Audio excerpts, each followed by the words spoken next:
نبدأ أستاذ. طيب. أنا أفتح أولا أستاذ. طيب.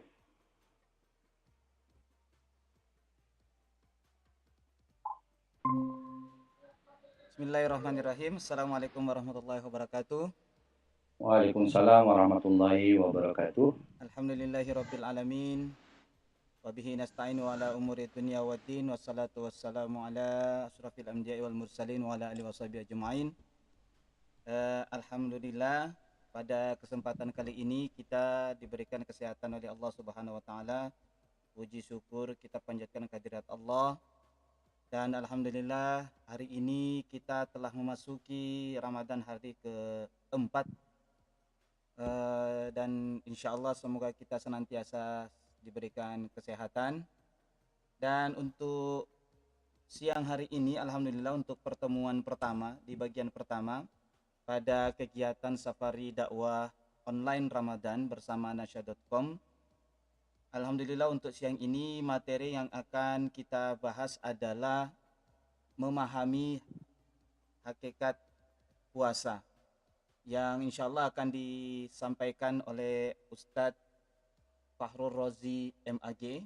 Beliau, saya perkenalkan sedikit, beliau berasal dari alumni Pondok Modern Gontor, begitu Ustadz ya. Ya. Kemudian beliau juga yang sekarang dosen pendidikan bahasa Arab di Universitas Juanda Bogor.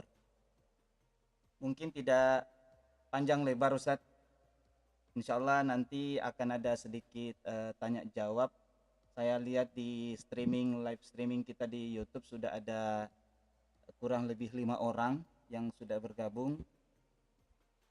Insya Allah nanti sambil menunggu bisa kita mulai Ustadz, supaya kalau waktu di Indonesia Timur sekarang Ustadz sudah pukul 12.36. Ya, Jadi kita di sudah barat baru 10.36. Ya. beda 2 jam Ustadz ya, Ya, antara tetapi Indonesia Timur. kita dipermudah oleh fasilitas ya satelit ya. Iya ya, Insya Allah. insya Allah, Kullu khair. alhamdulillah. Oke Ustadz, kalau begitu mungkin langsung saja saya persilahkan kepada Ustadz sebagai narasumber untuk memulai safari dakwah kita pada siang hari ini. Tafadhol Ustadz. Syukron penyedia layanan untuk kegiatan Ramadan ini mudah-mudahan memberikan manfaat, memberikan keberkahan, nambah ilmu. Setidaknya kita, ya kan, dunia sekarang sudah sedemikian rupa ya, YouTube isinya sudah macam-macam, sehingga kita harus mengimbangi dengan konten-konten yang insya Allah mengedukasi, mencerdaskan, dan mengarahkan masyarakat untuk kepada yang lebih baik. Baiklah, pembicaraan tentang saum atau tentang puasa sebetulnya bukan hal yang baru. Jadi, mungkin kita sudah mendengar dari berbagai penceramah, dari berbagai ustadz, ajengan, kiai terkait dengan penjelasan Ramadan. Tetapi dalam kesempatan kali ini, izinkan saya untuk berbagi, melihat puasa dari perspektif yang lain. Maka dalam kesempatan ini saya beri judul memahami hakikat puasa. Nah, ketika mendengar kata hakikat, pasti kita biasanya dihadapkan pada sebuah pengertian, apa sih hakikat itu? Ya, hakikat itu artinya sebuah kenyataan yang sesungguhnya. Kenyataan yang sesungguhnya tentang sesuatu. Dalam konteks kajian kita hari ini, ya hakikat dari puasa. Nah, seperti juga hakikat-hakikat yang lain, seperti hakikat diri kita ini kan tidak hanya jasmani, tapi juga ada dimensi yang lain, yaitu dimensi rohani. Baiklah, Bapak Ibu, para pendengar dan pemirsa YouTube yang mudah-mudahan kita senantiasa dijaga dan dipelihara Allah, diterima amal, ibadah, dan puasa kita pada bulan ini. ayat Al-Quran yang menegaskan atau yang memerintahkan tentang kewajiban berpuasa agak sedikit berbeda dengan perintah-perintah Allah yang lain terkait dengan perintah-perintah ibadah dan kewajiban-kewajiban syariat yang harus kita laksanakan sebagai orang yang beriman dan berislam. Seperti kita tahu perintah sholat, perintah zakat, perintah haji, dan berbagai perintah-perintah yang lain yang ada di dalam Al-Quran itu selalu menggunakan sirah atau bentuk kata perintah langsung. Misalnya akimis sholat liduluki syamsi, kemudian khud min amwalihim sodakotan wa atimul hajja wal umrata. Jadi hampir semua perintah-perintah itu ataupun larangan-larangan biasanya juga dengan tegas sekali. Misalnya la taqrabus shalah wa antum sukara, la taqrabuz zina, dan sebagainya. Atau misalnya perintah terkait dengan untuk kita berbakti kepada orang tua, wa qada rabbuka alla ta'budu illa iyyah misalnya. Nah, dalam konteks puasa, perintahnya tidak menggunakan sighah atau bentuk kata perintah, tetapi sebagaimana tertera di dalam di layar yang bisa dilihat, itu menggunakan kata kerja yang kata kerjanya bukan kata kerja aktif. Jadi ada kata kerja aktif, ada kata kerja pasif. Yang dalam bahasa Arab, kata kerja yang pasif ini disebut fi'lun lil majhul. Apa itu fi'lun majhul? Jadi sebuah kata kerja atau verba yang pelakunya tidak ditampakkan di dalam kalimat.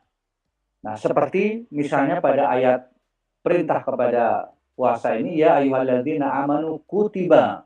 Yang sering kita dengar, diartikan, diterjemahkan, diwajibkan, ditetapkan, ditentukan, dituliskan.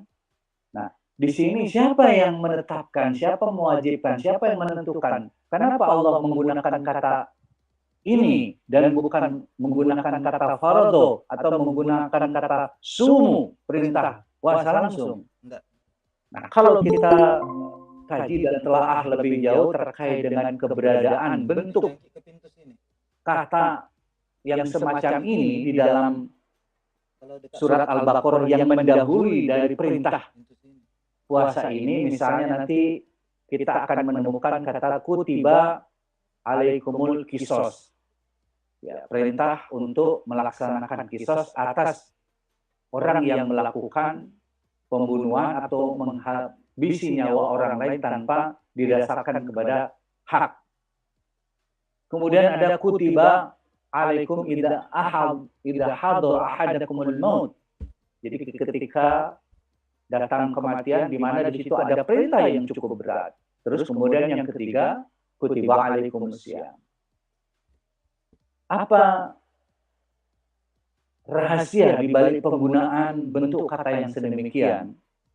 Kata Abu Hayyan di dalam kitab tafsir Al-Bahrul Muhit, ini tidak tampilnya langsung Allah sebagai yang memberikan perintah dan memberikan tugas untuk orang beriman berpuasa, karena Allah paham betul bahwa puasa yang dilaksanakan selama 29 atau 30 hari ini cukup berat sehingga meskipun tentu saja perintah ini dari Allah, tetapi Allah ingin bahwa berat itu sebetulnya bukan dari sisi Allah, tetapi sebetulnya rahasia yang kedua adalah bahwa itu merupakan kebutuhan manusia, di mana itu sebuah keniscayaan bahwa manusia mau tidak mau harus melaksanakan puasa. Berbeda halnya dengan hal-hal yang lain yang itu bersifat menggembirakan dan menyenangkan, maka Allah langsung menempatkan atau membuat sighah atau bentuk kata kerjanya, kata kerja aktif, misalnya kataba qadu Allah nafsi rahmah.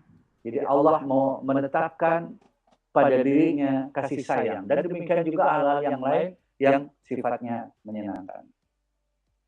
Demikian rahasia di balik penggunaan kata kutiba dengan bentuk sighah yang dalam bahasa fi'lun majhul, di mana fa'ilnya diganti kedudukannya oleh yang bernama naibul fa'il.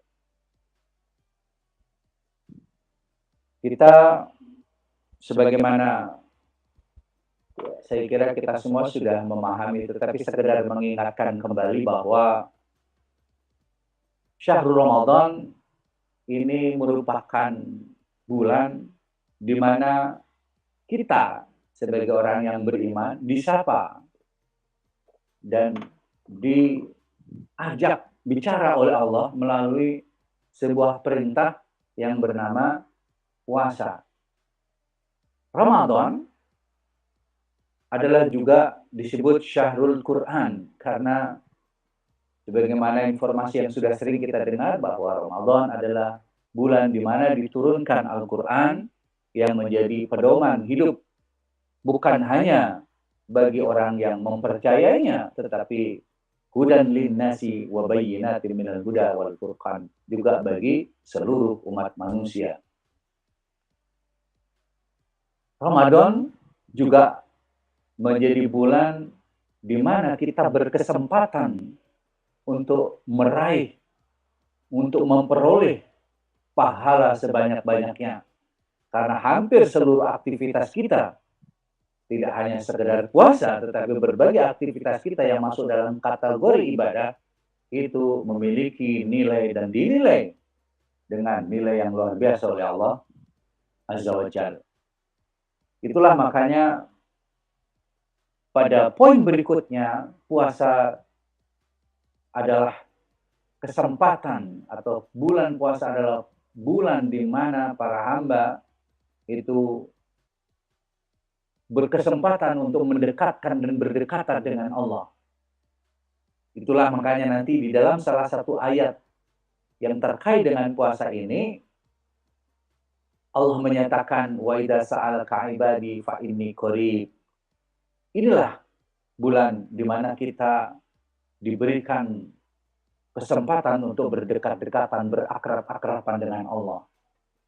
Sebagaimana juga diisyaratkan oleh Rasulullah, as-saumu li wa ana ajzi bihi. Puasa itu untukku dan aku yang akan memberikan ganjarannya.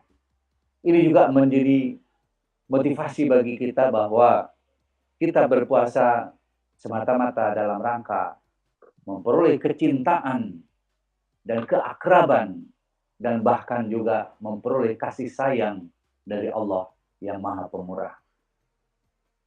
Bapak-bapak dan para pendengar, juga ibu-ibu, adik-adik, kakak-kakak, inilah bulan di mana kita melakukan munajat melalui serangkaian ibadah, baik itu tarawih maupun tilawah maupun tadarus yang kita lakukan sehari penuh, bahkan mungkin setiap malam, apakah itu dalam bentuk tarawih maupun dalam bentuk mengaji di dalam masjid.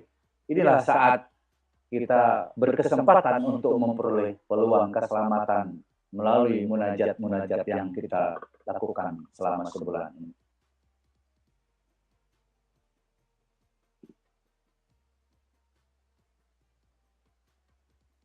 Imam Al-Qushairi yang saya sering kutip dan menjadikan rujukan di dalam penjelasan kita tentang memahami hakikat puasa kali ini, beliau membagi dua tujuan orang yang berpuasa.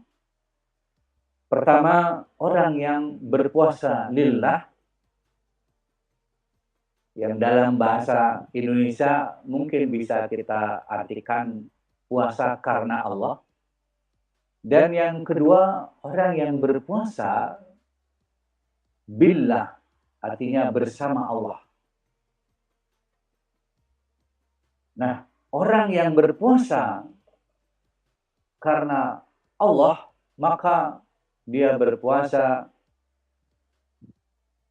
mencegah dirinya dari hal-hal yang dilarang, tetapi orang yang berpuasa bersama Allah, maka puasa yang dilakukan adalah dalam rangka untuk mendekatkan diri kepada Allah.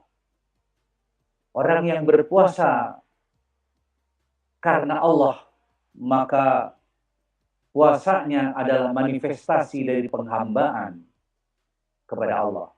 Sementara orang yang berpuasa bersama Allah, maka dengan puasanya sesungguhnya dia sedang mengevaluasi terkait dengan irodah, keinginan yang ingin diwujudkan dalam hidup ini.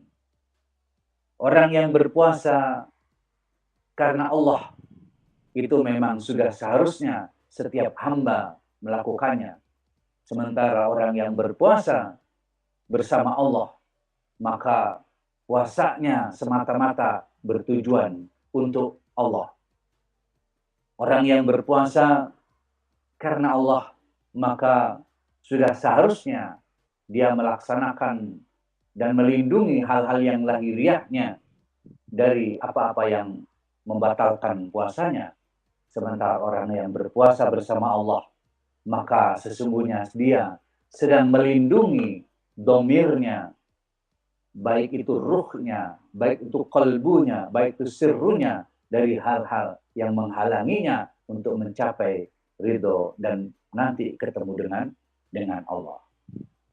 Demikianlah kira-kira pembagian dari tujuan puasa sebagaimana yang digambarkan oleh Al-Imam Al-Qushairi, salah seorang tokoh atau penulis buku tasawuf yang terkenal, yaitu Risalah Qushairiyah, dan yang punya buku tafsir yang populer juga disebut Risalah atau Lataiful Qushairiyah. Moderator, lanjut atau mau ada dialog dengan moderator? Mungkin lanjut sedikit dulu, Ustaz. Baik, saya lanjutkan. Dalam menjelaskan puasa, Al-Imam Al-Qushairi sebagaimana beliau sampaikan di dalam buku tafsirnya Lataiful Isyarat, ada dua jenis puasa yang kita lakukan. Pertama, puasa lahiriah atau puasa fisikal. Apa itu puasa lahiriah atau puasa fisikal? Ya, inilah puasa yang selama ini kita laksanakan, yang selama ini kebanyakan orang lakukan, yaitu menahan diri dari hal-hal yang membatalkan puasa, tentu saja dengan disertai niat. Ya, kita misalnya menahan diri dari makan, dari minum, dan berbagai hal yang membatalkan puasa kita secara lahiriah. Namun, di balik puasa yang lahiriah ini, ada puasa yang disebut dengan puasa batin, atau yang dalam bahasa akademis biasa disebut dengan puasa esoteris. Imam Qushairi membagi lapisan batinnya manusia, meskipun nanti para filosof Islam dan mungkin juga tokoh sufi yang lain membagi dimensi batinnya dengan pembagian yang berbeda. Tapi kata beliau, setidaknya dimensi batinnya kita ini ada 3 lapisan. Yang pertama, qalb, kemudian ruh, kemudian sir. Nah, puasa batin pertama-tama adalah melindungi hati kita, melindungi qalbun kita dari berbagai virus, bukan tentu saja virus penyakit yang lahir ya, bukan, tetapi dari berbagai penyakit hati yang akan merusaknya. Apa itu penyakit hati yang akan merusak puasa dan akan merusak hati?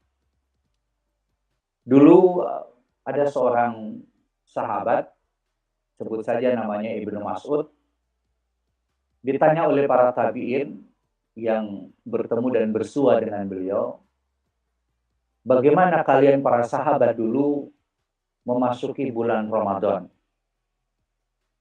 Kata beliau, sungguh tidak ada di antara kami yang sedemikian berani memasuki Ramadan, sementara di hati kami masih ada hikdun, Hikdun itu kalau kita terjemahkan dalam bahasa Indonesia tidak ada satu kata yang mewakili. Tapi kalau kita cari maka kata hikdun itu berarti hal-hal yang buruk, hal-hal yang jelek yang menempel pada hati seperti iri, dengki, hasad, dendam, dan lain sebagainya yang membuat hati menjadi terkotori dan menjadi sakit. Itulah makanya di dalam Al-Quran kita tahu ada yang namanya qalbun salim, ada yang namanya qalbun marid atau hati yang sakit. Nah, salah satu penyakit yang ada di dalam hati adalah nifak dan termasuk hikdun. Yang kedua, level kedua dari puasa batin adalah puasa rohani atau ruh. Apa itu puasanya ruh? Yaitu puasa dari menahan diri untuk terjebak dalam zona nyaman yang membuat ruh kita terlena. Terlena dalam pengertian kita tidak lagi mencintai yang harus kita cintai dan yang wajib kita cintai, yaitu Allah Azza wa Jalla. Itulah makanya dijelaskan oleh Al-Qushairi bahwa bila qalb adalah tempatnya ma'rifatullah, maka ruh adalah sebuah realitas di dalam hati yang bernuansa lembut yang menjadi tempat bertumbuhnya mahabbah. Tentu saja mahabbah yang pertama dan utama adalah Allah. Itulah makanya nanti di dalam beberapa maqamat atau stasiun-stasiun yang harus dilalui oleh setiap salik dalam menuju kepada Allah, tujuan akhir yang ingin dicapai dalam setiap suluk kita kepada Allah adalah mahabbah. Mahabbatullah, cinta Allah. Level ketiga dari puasa batin adalah melindungi sir, melindungi mata batin kita dari memperhatikan kepada yang selain Allah Azza wa Jalla. Kenapa demikian? Karena sir kita adalah tempat penyaksian kita. Itulah makanya sesungguhnya ketika ada orang yang baru convert kepada Islam, maka dia dituntut untuk melafadzkan, untuk mendeklarasikan kalimatus syahadah. Syahadatul tauhid wa syahadatul rasul. Nah, syahadat ini bukan sekedar kesaksian secara indrawi, tetapi sesungguhnya adalah kesaksian mata batin atau kesaksian sir yang mungkin memang tidak mudah orang untuk memperoleh kesaksian itu. Karena kata Allah, orang akan sampai pada kesaksian itu, kata Imam Qushairi, apabila dia sudah melepaskan sirnya dari memperhatikan yang selain Allah. Dia fokus hanya kepada Allah, maka insya Allah itu akan membuat dia menyaksikan tentang kebesaran Allah. Demikian, masih kita lanjut.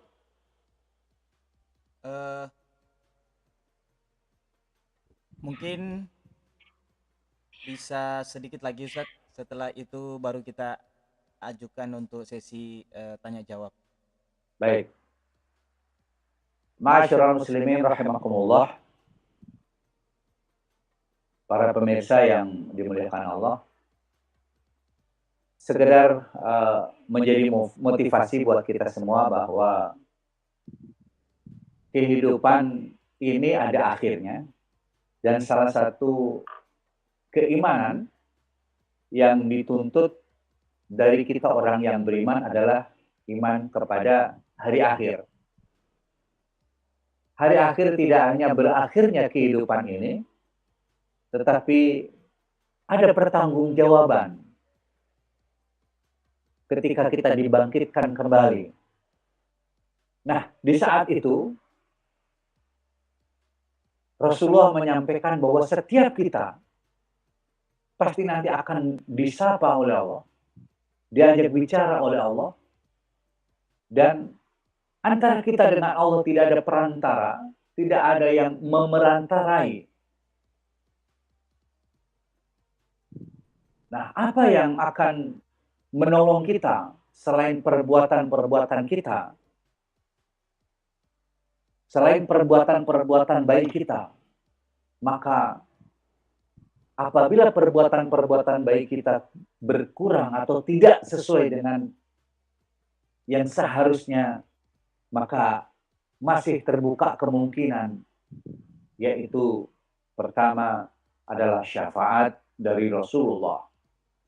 Dalam sebuah hadis yang cukup panjang, dikisahkan bagaimana nanti pada hari kebangkitan itu semua orang berduyun-duyun mencari pertolongan, mencari syafaat kepada Nabi Adam. Nabi Adam angkat tangan kepada Nabi Nuh angkat tangan kepada Nabi Musa, Nabi Isa. Dan semuanya akhirnya menyerahkan bahwa yang punya hak prerogatif untuk memberikan syafaat itu adalah Rasulullah. Sebagaimana ditegaskan di dalam Al-Quran, man dzalladzi yashfa'u indahu illa bi'idzni. Selain syafaat dari Rasulullah, Rasulullah juga memberikan informasi kepada kita, kita masih bisa berharap adanya syafaat yang lain, pertolongan yang lain, yaitu syafaat dari Al-Quran dan puasa yang kita laksanakan. Dari Abdullah bin Amr anna Rasulullah sallallahu alaihi wasallam qala as-siyam wal Qur'an yashfa'ani lil abdi yaumal qiyamah. Puasa dan Al-Quran akan memberikan syafaat, akan memberikan pertolongan bagi seseorang pada hari kiamat. Yaqulu siyam, pada hari itu puasa akan berkata, "Ay Rabb," akan memintakan permohonan untuk kita. "Mana'tuhu ta'am wasyahawat bin nahar fasyafi'ni fi."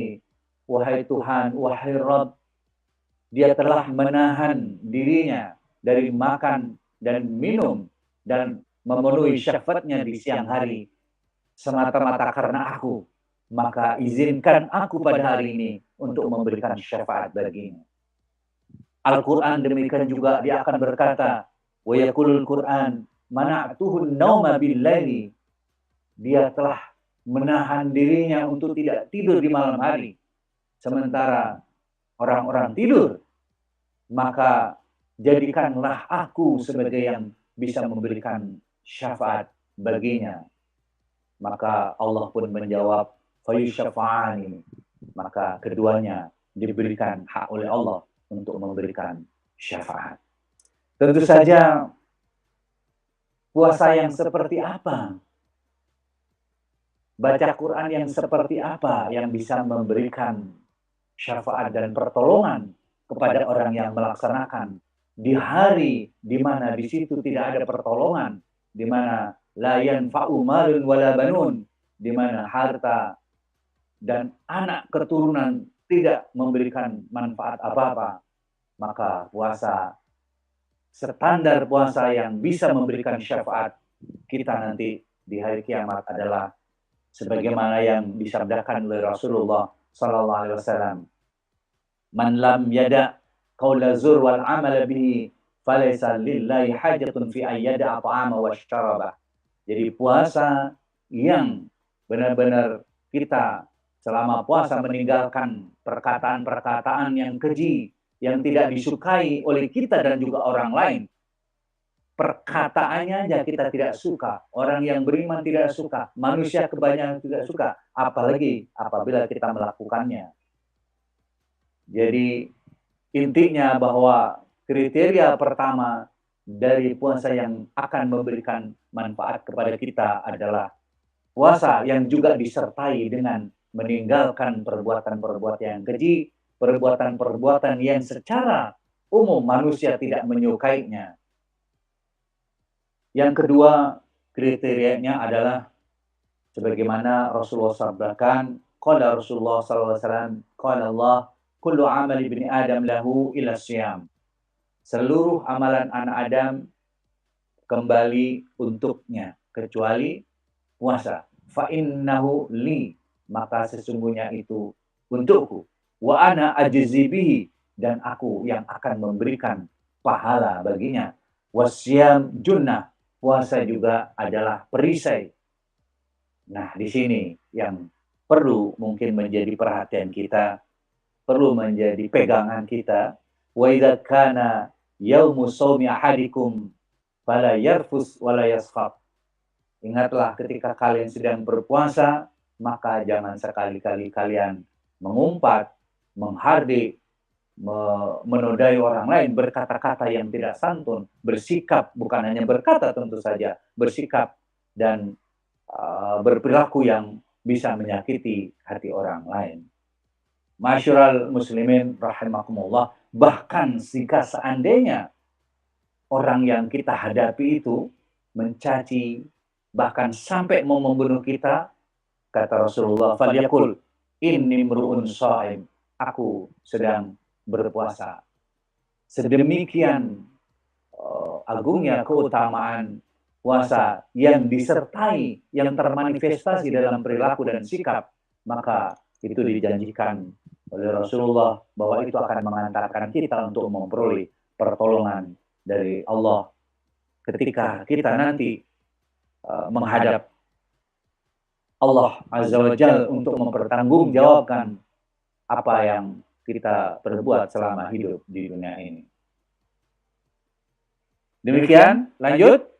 Ya, alhamdulillah karena waktunya sudah cukup Ustadz. Jadi mungkin untuk sementara kita akan membuka sesi tanya jawab. Kebetulan ini sudah ada beberapa orang yang menjapri saya sebenarnya. Silakan. Yang pertama ini Ustadz, mungkin agak sedikit keluar dari materi, katanya mohon maaf Pak Ustadz, agak sedikit keluar dari materi. Saya pernah mendengar ada seorang Ustadz yang mengatakan bahwa tidur seseorang itu, orang yang puasa katanya tidurnya itu akan menjadi ibadah. Nah itu bagaimana Pak Ustadz maksudnya? Apakah tidak apa-apa kalau kita tidur terus begitu tanpa melakukan hal-hal yang lain? Tafadhol Ustaz. Iya, puasa itu kan bukan berarti berhenti dari produktivitas dan berhenti produktif ya. Kita lihat bagaimana saya tidak menjawab boleh atau tidak boleh, tetapi kita lihat dalam sejarah Rasulullah bagaimana dulu ketika Rasulullah dan juga dalam sejarah peradaban Islam bagaimana orang-orang Islam mereka berpuasa tapi mereka juga melakukan kerja-kerja yang produktif, mereka juga melakukan prestasi-prestasi. Karena kan sebetulnya puasa, nah itulah tadi, maka kita mau berpuasa lillah, billah, atau puasa sekedar mengikuti tren saja. Jadi kita bukan berarti tidur tidak boleh, tetapi saya kira kalau mungkin itu pun hadis mungkin harus dimaknai bukan dalam pengertian tidur yang tidur ngorok di atas kasur, bukan, tetapi maksudnya mungkin menidurkan dalam pengertian menidurkan panca indera kita dari hal-hal yang akan membatalkan puasa kita, menidurkan pikiran-pikiran kita dari hal-hal yang selain Allah, menidurkan dimensi batin kita tadi, qalb kita, ruh kita, syir kita dari yang selain Allah. Kira-kira itu bukan tidur dalam pengertian saya memahami dalam pengertian yang lain. Ya, kalau tidur saja, ya memang tidur saja, karena kan dia kalau tidur dia kan nggak membahayakan orang lain, dia tidak berdosa buat itu. Tapi kira-kira apa yang memang begitu Islam? Iya. Gitu. Oke. Jadi sebenarnya tidurnya di sini dalam arti kata tidur dalam berbuat maksiat begitu anggota tubuhnya Ustadz ya. Ya, satu lagi Ustadz, simbolik. ini ada satu lagi kebetulan ini teman dari satu tempat mengajar saya ini Ustadz. Jadi pertanyaannya begini Ustadz. kemarin apa tahun lalu katanya, tahun lalu tuh beliau pernah apa namanya secara tidak sengaja dalam keadaan berpuasa ini Ustaz. Tapi secara tidak sengaja itu mengeluarkan kata-kata kasar kepada orang-orang yang kebetulan ada orang yang apa ya ceritanya di sini dia senggol lah begitu atau bagaimana dalam perjalanan. Tiba-tiba dia mengeluarkan dengan kata kasar begitu Ustaz. Nah, kemudian dia bertanya kepada seorang ustadz di sebuah masjid. Ustadz itu mengatakan harus itu puasanya batal begitu. Bagaimana? Nah, kira-kira menurut pandangan Ustadz kira-kira bagaimana Ustadz? Apakah memang kita dibatalkan puasanya kalau misalnya kita secara tidak sengaja begitu emosi meluapkan emosi mungkin kira-kira bagaimana Ustadz? Kalau dia kemudian batal dan kemudian makan minum itu lebih parah lagi. sudah jadi gini loh, batal itu batal dalam pengertian kan gini loh. Ya tadi kita ini ada dua tadi tujuan berpuasa, lillah dan billah. Maka berpuasa sebetulnya kan kita selalu berkesadaran. Jadi sebetulnya puasa itu ya tadi kita mungkin tidur secara yang lahir ya ini dalam pengertian kita menghadirkan qalb, menghadirkan ruh kita, ya kita sering kali lupa bahwa di dalam diri kita ini ada dimensi ilahiyah, ada dimensi Tuhan. Seperti yang ya kita tahu bahwa ketika kita masih dalam proses pembentukan dan kemudian nanti dimasukkan ruh, wa nafakhtu fi min ruhi, ada ruh Allah di dalam diri kita. Nah, kita terjadi sebuah dialog antara kita dengan Allah. Ya, cuman kita mungkin tidak sadar dalam tetapi ada dialog itu. Alastu bi rabbikum. Apakah aku ini engkau akan jadikan sebagai Tuhanmu? Ya Rabbun di situ maknanya luas sekali. Nanti kita bisa kajian di satu sesi lagi ya, beberapa sesi tentang makna Rabbun. Jadi pengatur, pendidik, yang kita pertuankan, yang menciptakan kita. Nah, kembali kepada tadi pertanyaan, ya ketika batal bukan dalam pengertian batal langsung boleh kita makan, enggak. Batal dalam pengertian, ya tadi kan kata Rasulullah puasa yang akan memberikan pertolongan atau syafaat kepada kita ada puasa yang sesungguhnya, artinya tidak sekedar puasa menahan makan dan minum. Makan dan minum menjadi tidak berarti apa-apa kalau dia tadi yarfus wa ya'mal bihi, dia melakukan mengatakan sesuatu yang keji. Ya keji itu bukan hanya sekedar kata-kata kotor, tetapi kata-kata yang menyinggung perasaan orang gitu loh. Yang membuat orang menjadi tidak nyaman, yang membuat orang menjadi kok ini gitu loh. Jadi makanya nanti di dalam Al-Quran itu kan ada macam-macam qaul ya, ada qaulun karim, ada qaulun lain, ada qaulun sadid, dan lain sebagainya.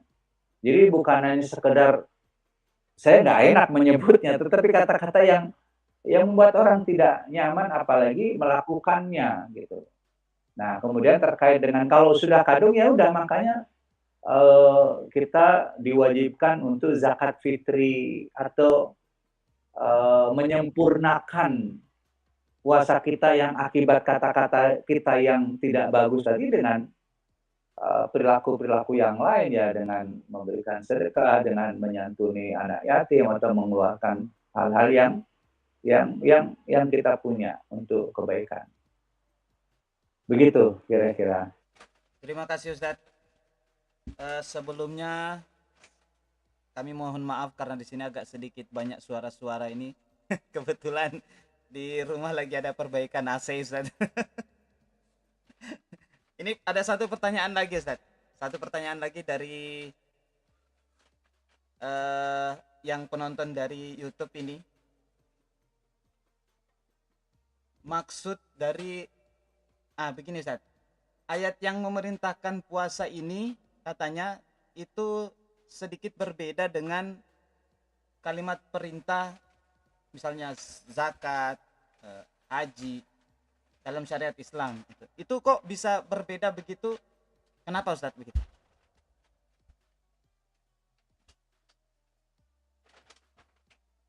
Afwan Ustadz, mic-nya nggak nyala Ustadz.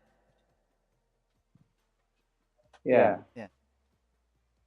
karena memang ini berat ya. Puasa itu berat. Orang bagi masyarakat ya kita mungkin karena kita terbiasa, terdidik dan ya mungkin gak enak lah, mungkin karena keluarga semua puasa. Gak ada orang yang mengatakan bahwa puasa itu tidak berat. Berat loh. Nah, itulah makanya digunakan sigoh atau bentuk lafaz yang tidak seperti umumnya. Karena Allah tahu bahwa ini berat gitu. Seperti dua perintah yang lain yang juga menggunakan redaksi kutiba. Kan berat. Gitu. Nah, tetapi namun demikian, meskipun ini berat, Allah tetap menjadikan puasa ini wa antasumu khairun lakum. Puasa itu lebih baik buat kalian. Dan kemudian ayat yang lain, yuridullahu bikumul yusra wa la yuridu bikumul usra. Nah, ini ciri yang utama dari syariat Islam. Dengan puasa itu sebetulnya untuk memudahkan kita. Jadi puasa itu sebenarnya bukan kepentingan Allah, tapi untuk kepentingan kemaslahatan jasmani kita dan rohani kita sebetulnya. Itu. Maka di situ digunakan kata perintah yang perintahnya tidak seperti sigoh-sigoh atau beruntuk perintah-perintah yang lain yang terkait dengan syariat Islam di dalam ayat-ayat Al-Quran. Nanti silakan dibuka tafsir Al-Bahrul Muhit dari Abu Hayyan yang terkait dengan rahasia di balik perintah puasa yang tidak menggunakan bentuk kata kerja perintah. Oke. Mungkin begitu saja Ustadz. Kami sangat berterima kasih sekali. Ini ada satu orang dari Ustadz Abu Nawas. Ustadz Abu Nawas ini kebetulan beliau ini adalah salah satu guru di Madrasah Sanawiyah Kota Jayapura Ustadz. Dan beliau aktif literasi. Beliau bilang mohon berkenan menyampaikan salam dan terima kasih atas pencerahan kolbu. Ya, sama-sama. Ini menjadi apa ya, berbagi saja. Mungkin nanti untuk beberapa ya kalau masih ada sesi-sesi yang lain, ya sebetulnya untuk hari ini bahwa dua yang memberikan syafaat kan baru puasa. Al-Quran juga akan memberikan syafaat bagi kita. Nah, bagaimana caranya memberi syafaat Al-Quran? Al-Quran luar biasa ya. Bayangkan likulli harfin alfan. Jadi bukan satu kalimat ya, satu huruf yang kita baca itu akan memberikan kebaikan yang atau pahala yang berlipat-lipat sampai 1000. Bayangkan. Nah, kalau kita menghafal Quran, bayangkan jarang kan kita menghafal sekali langsung hafal. Berkali-kali, bayangkan berapa ribu kebaikan itu ketika kita menghafal Quran. Apalagi ketika kita susah sekali melafalkan Al-Quran. Justru di situ juga ada pahalanya. Jadi sekali lagi kita tradisikan di keluarga kita dan diri kita untuk cinta Al-Quran, budayakan membaca Al-Quran.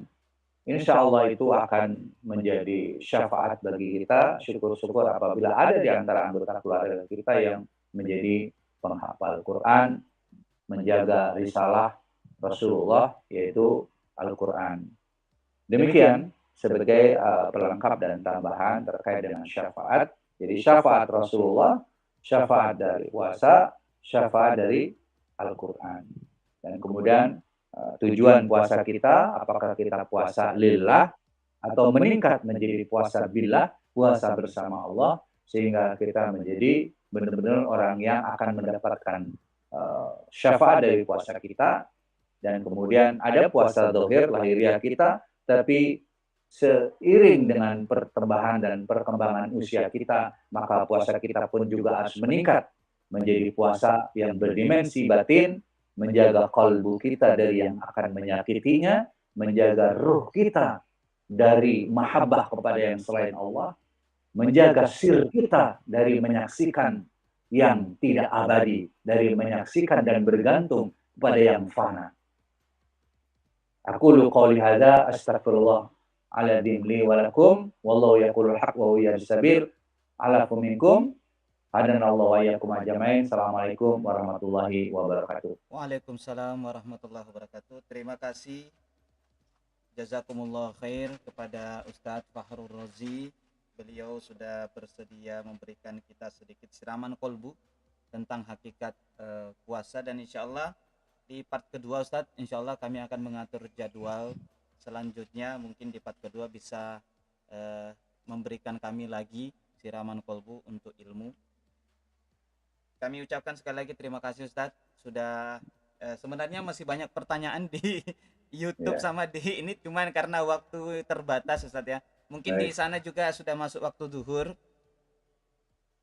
Jadi kami akhiri ya. Untuk para pemirsa, para pendengar di YouTube channel Nasya Channel, insya Allah part 2 akan segera kami buka lagi, dan kami ucapkan sekali lagi terima kasih kepada Pak Ustadz atas pencerahan kolbunya. Kami tutup kegiatan Safari Dakwah bagian pertama dengan membaca Alhamdulillahirrabbilalamin. Alhamdulillah. Assalamualaikum warahmatullahi wabarakatuh. Waalaikumsalam.